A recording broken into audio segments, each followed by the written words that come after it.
খবরদার হুঁশিয়ার করনি, আজ কেন করছো? মহান আল্লাহ বলছেন কলিম, তোর পিছনে যে গাইড ছিল, তোর পিছনে যে ঢাল ছিল, তোর পিছনে যে ব্যাকিং পাওয়ার ছিল, সেই পাওয়ারের ছায়াটা আজকে উঠে গেছে।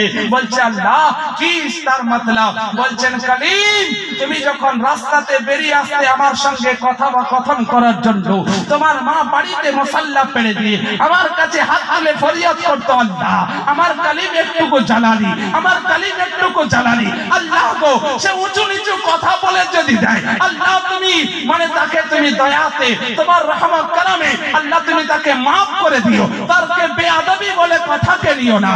তো কলিম, এতদিন তোমার যা কিছু গুস্তাখিকে আমি বরদাস্ত করেছি, শুধুমাত্র তোমার মায়ের দুয়ার বা দৌলতে বরদাস্ত করেছি। বলুন সুবহানাল্লাহ। আরে মুসলমান, একজন নবী কে আল্লাহ পাক তার বেয়াদবিকে যদি মায়ের দুয়ার বা দৌলতে বরদাস্ত করে, মা বাপ যেমনই হোক, ও সন্তানের জন্য মা হলো জান্নাত, আর জান্নাতের দরজা হলো বাপ। যদি কে বাপকে সুবহানাল্লাহ সুবহানাল্লাহ সাবিনা বিবি 500 টাকা দিয়েছে, আল্লাহ পাক তার দানকে কবুল করে সকলে বলি আমিন। সবার জন্য লাস্টে দোয়া করব। আর একটা মেসেজ আপনাদের কাছে দিতে চাই, তারপর আমি অপশন নেব। যারা দিতে চান তারা দেন। আমি 30 জন মায়ের কাছে 100 টাকা করে আমি পবিত্র কোরআনের মানে 30 পারা মূল্য হিসাবে 100 টাকা করে চাই। আর বাপদের কাছেও আমি 100 টাকা করে চাই। যে যা পারেন পট করে। শামসুল আলী 500 টাকা দিয়েছেন, আল্লাহ পাক তার দানকে কবুল করে সকলে বলে আমিন। এ ভাই কমিটির ছেলে একটু জানতো মা বোনদের কাছে 30 জন মায়ের কাছে 100 করে, যে যা দেবে নিজের ইচ্ছায় আপনি নিয়ে নিতে পারেন। 10 20 50 যার যেটা সামর্থ্য হবে, কিন্তু 3000 টাকা 30 টাকা 100 টাকা করে 30 জন মায়ের কাছে 100 টাকা করে আল্লাহর ওয়াস্তে। মাদ্রাসা তালিম ইলমরা যাচ্ছে চাদর নিয়ে, যে যা পারবেন আপনারা দেবেন, মানে 10 20 50 100 যার সামর্থ্য। কিন্তু আমি 30টা মায়ের কাছে 100 টাকা করে চাই, আর 30 জন বাপের কাছ থেকে ভাইয়ের বন্ধুর কাছে 100 টাকা করে, বেশি না 100 টাকা করে। আল্লাহর ঘর পাক মসজিদ, এই মসজিদে 30 পারা কোরআনকে রাখার জন্য 100 টাকা করে, আপনার 100 টাকা করে এক এক পারার হিসাবে 100 টাকা করে চাই। 30 জন ভাই বন্ধুর কাছে 100 টাকা, যে যা পারবেন। আমাদের হাফিজ সাহেব বসে আছেন, আতাউল্লাহ সাহেবের এখানে হাতে এসে জমা করবেন। 30 জন ভাইয়ের কাছে 100 টাকা করে, 100 টাকা করে আল্লাহর পাক ঘর, এই মসজিদের প্রথম ঘরে আসুন। যে হাত বাড়াবেন আল্লাহ পাককে দরবারে আপনি তো এটাই বলতে পারবেন যে আল্লাহ কিছু তো করতে পারিনি, কিন্তু 100 টাকা দিয়ে আমি এই মসজিদে আকসাতে রাজাই আকসাতে 100 টাকা দিয়ে আমি অংশ নিয়েছি, আমি একটা পবিত্র কোরআনের মানে কেনার অংশ নিয়েছি। আরে মুসলমান, আসুন এক একজন ব্যক্তি আল্লাহর ওয়াস্তে 100 টাকা করে দেন। আমি আমার একটা ঘটনা বলে, আমার হাদিসে আমি যে হাদিস পড়েছি, মান বানা লিল্লাহি মসজিদান বানা লাহু বাইতান ফিল জান্নাহ, যে দুনিয়াতে আপনার মসজিদ নির্মাণ করলো, আল্লাহ পাক আখিরাতে তার জন্য একটা মসজিদকে নির্মাণ করবে। যারে মসজিদ দেখেন আমার বাপ জি 100 টাকা, সুবহানাল্লাহ, নারে তাকবীর, নারে রিসালাত, নারে হায়দারি, মাসলাকে আলা হযরত উলামায়ে আহলে সুন্নাহ। মসজিদের পেশ ইমাম, মসজিদের পেশ ইমাম, তিনি 100 টাকা দিয়ে অংশ নিয়েছেন। এর থেকে আর বড় কি হতে পারে? আরে আপনাদের কাছে আল্লাহ পাকের মানে অশেষ দয়া যে আল্লাহ অনেক দিয়েছে, কিন্তু দিলেই হয় না, দেওয়ার জন্য দিল থাকা দরকার, দেওয়ার জন্য দিল থাকা দরকার। আল্লাহ দৌলত সবাইকে দেয়, কিন্তু আল্লাহ দিলদার সবাইকে বানায় না। দিলদার যাকে বানায়, আল্লাহু আকবার, সে আল্লাহর রাসূলকে রাজি করার জন্য নিজের জান মাল সব আল্লাহর রাহে কুরবান করে দেয়। হযরত সিদ্দিক আকবর দয়ার নবী মুস্তাফা বলছেন, আজ আমি বাইতুল মাল চাই। হযরত উমর বলছেন, আজ আমি আগে বেড়ে যাব, আজ আবু বকরের থেকে আজ আমি আগে চলে যাব, কারণ আমার কাছে মাল বেশি আছে। হযরত উমরে ফারুক মাল নিয়ে হাজির হলেন। নবী বলছেন, উমর কতগুলো মাল নিয়ে এসেছো? বলে, ইয়া রাসূলুল্লাহ, সমস্ত মালকে 3 ভাগে ভাগ করে 1 ভাগ বাড়ির জন্য রেখেছি, 2 ভাগ আপনার দরবারে হাজির করেছি। এবার হযরতে আবু বকরকে জিজ্ঞাসা করছেন, আবু বকর কতগুলো মাল ইসলামকে মজবুত করার জন্য, ইসলামকে শক্ত করার জন্য, ইসলামের সৈন্যদেরকে মানে তারবিয়ত দেওয়ার জন্য বাইতুল মালে কতগুলো মাল জমা দিতে এসছো? হযরতে আবু বকর বলছেন, ইয়া রাসূলুল্লাহ, যত মাল ছিল সমস্ত মাল, এমন কি এই বেলাতে যে রুটিটাকে রান্না করার জন্য যে ময়দাটুকু ভিজানো হয়েছিল ওই ময়দাটুকু আপনার দরবারে এনে হাজির করেছি। নবী বলছেন, আবু বকর বাড়িতে কি রেখে এসছো? বলে, ইয়া রাসূলুল্লাহ, বাড়িতে আল্লাহর রাসূলকে ছেড়ে এসেছি। বলছে, আবু বকর এর মানে কি?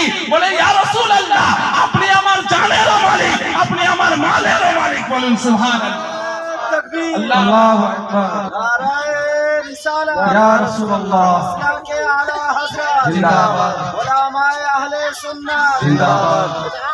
यारे मुसलमान, हजरत अबू बकर বলছেন, ইয়া রাসূলুল্লাহ, আপনি আমার জানেরও মালিক, আপনি আমার মালেরও মালিক। ও নবী মুস্তাফা বলছেন, শোনো, সারা দুনিয়ার ঈমানকে যদি এক পাল্লাতে জমা করা হয় আর আবু বকরের ঈমানকে যদি অপর পাল্লাতে রাখা হয় তো আবু বকরের ঈমানের পাল্লা ভারী হবে। বলুন সুবহানাল্লাহ।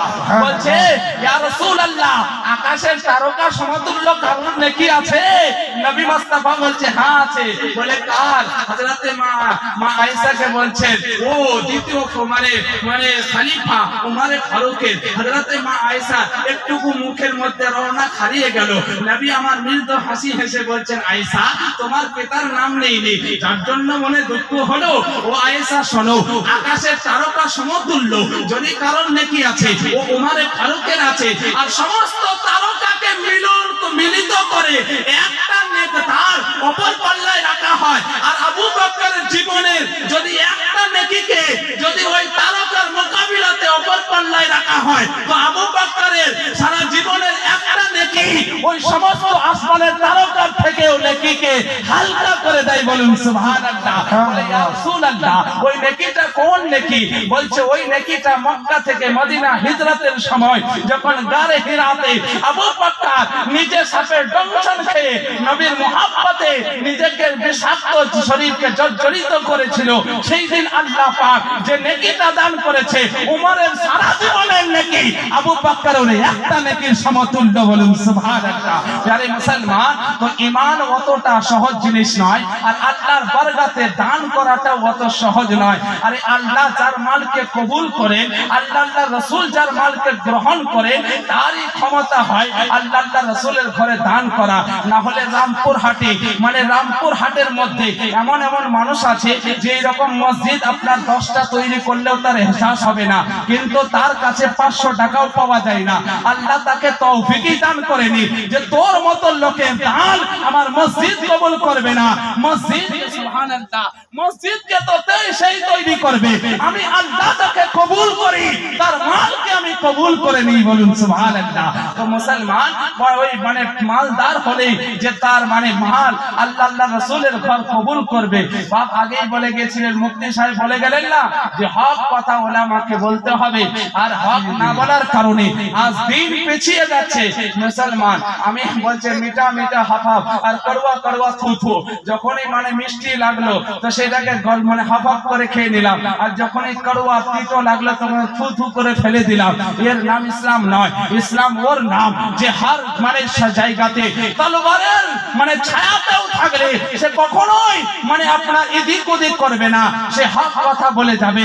অকুল যার হক ওয়া যাহাকাল বাতিল ইন্নাল বাতিলা কানা যাহুকা। সত্য আসবে, মিথ্যা ধ্বংস হবে, কারণ মিথ্যা ধ্বংস হবারই ছিল।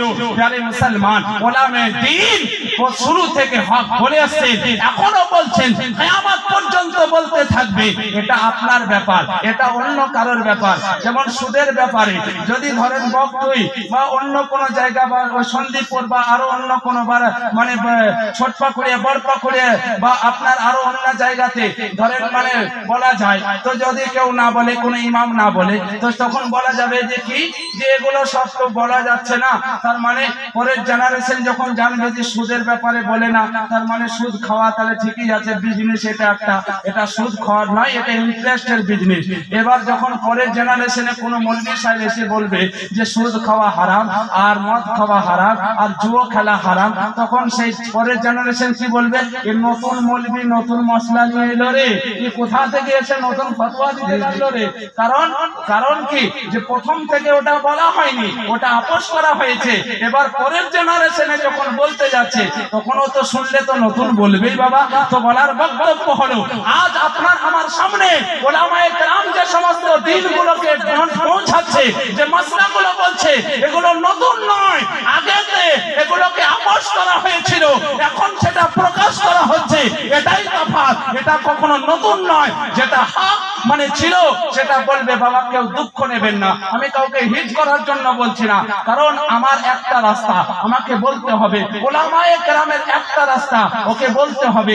আপনার কাছে দুটো রাস্তা, আপনার ভালো লাগলে আপনি কবুল করুন, খারাপ লাগলে আপনি ছেড়ে দিন। আপনাকে জবরদস্তি করে মানতেই হবে এইরকম আমরা বলছি না। আমাদের হক আপনার কাছে পৌঁছাতে হবে, আমাদের কর্তব্য।